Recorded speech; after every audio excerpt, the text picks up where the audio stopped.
உங்களுக்கு ஒரு காலம் இருந்தது. இப்போது நான் BH அப்துல் ஹமீத் அவர்களை நேர்கண்ட போது நான் ஒரு விடயத்தை ஒளிபரப்பியிருந்தேன். அதாவது சிவாஜி கணேசன் அவர்கள் ஒரு பேட்டியில் சொல்கிறார், ஹமீத் நான் உங்களுக்கு ரசிகன் என்று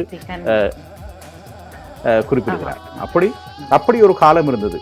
எங்களை அதாவது நாங்கள் இப்போது தென்னகத்துக்கு நடிகர்களை காண செல்வது போல தென்னகத்திலிருந்து பலர் இங்கு வந்து இலங்கை ஒலிபரப்பு கூட்டுத்தாபனத்துக்கு வந்து பல அறிவிப்பாளர்களை பார்த்து சென்ற சம்பவங்கள் நடந்திருப்பதை நான் கேள்விப்பட்டிருக்கிறேன். அப்படி ஒரு காலம் எங்களுக்கு இருந்தது. அப்படிப்பட்ட ஜாம்பவான்களோடு பயணிக்கும் ஒரு வாய்ப்பு நான் நினைக்கிறேன் உங்களுக்கும் கிடைத்திருக்கும் என்று. அதை சற்று பகிர்ந்து கொள்ளலாமே, அந்த காலத்துக்கும் இந்த காலத்துக்கும் உள்ள வித்தியாசத்தை, அது எப்படி இருந்தது, அது போன்ற விடயங்களை சற்று பகிர்ந்து கொள்ளலாமே.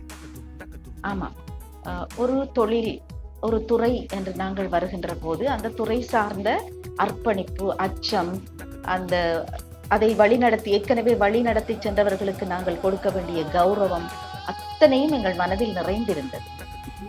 நாங்கள் வந்தபோது நீங்கள் சொன்னது போல ஒலிபரப்புத்துறையின் ஜாம்பவான்கள் இருந்தார்கள். அவர்களுடைய குரலை கேட்டு நாங்கள் வளர்ந்தவர்கள், அந்த தமிழை சுவாசித்து வளர்ந்தவர்கள். நாங்கள் அந்த ஒவ்வொரு நிகழ்ச்சியையும் கேட்டு ரசித்தவர்கள். வானொலியிலே நாடகம் ஒலிபரப்பாகின்ற போது இரவிலே ஒலிபரப்பாகும். அப்படி ஒலிபரப்பாகின்ற போது அந்த காட்சி விரியும் எங்கள் கண்களுக்குள்.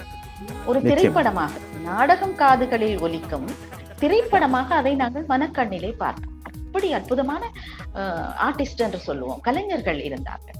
ஒவ்வொன்றுக்கும் உரை சித்திரமா அதற்கு ஒரு தொகுதி கலைஞர்கள், நாடகமா அதற்கு ஒரு தொகுதி. நாடகம் என்று சொன்னால் பிரதேச வழக்குகள், யாழ் வழக்கு, இந்திய மொழி வழக்கு, மலையக வழக்கு, மட்டக்களப்பு வழக்கு, அதற்கென்று தனித்தனியாக இருந்தார்கள். அவர்களிடமே நாங்கள் நிறைய கற்றுக்கொள்ளக்கூடியதாக இருந்தது.